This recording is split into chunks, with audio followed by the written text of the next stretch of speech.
How do prorated HOA dues affect a home seller's closing costs? Imagine selling your home and wondering how the fees you paid in advance will be divided. One key part of this is how homeowners association dues are handled at closing. When you own a home in a community with an HOA, you usually pay dues ahead of time for a set period, like monthly or quarterly. If you sell the house partway through that period, you don't get to keep the full amount.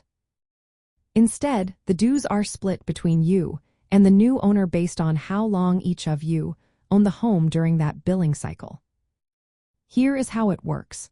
The total HOA fee for that period is divided by the number of days in that period to find out the daily cost.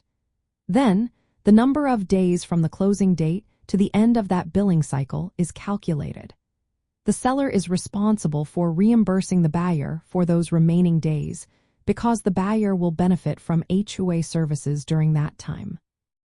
For example, if the HOA dues for a month are $300 and the home sells halfway through the month, the seller would owe the buyer $150 for the remaining days.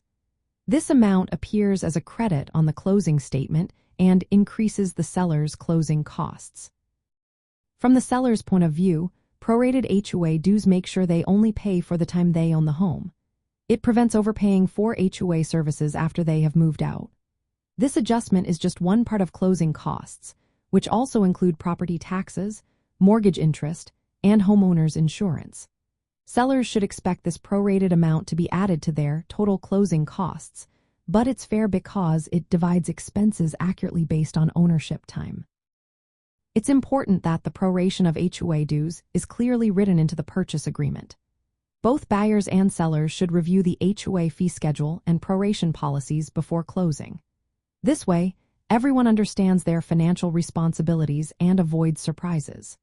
In the end, prorated HOA dues ensure that the seller pays only for the period they own the home, and the buyer covers the remaining time, making the process fair for both sides.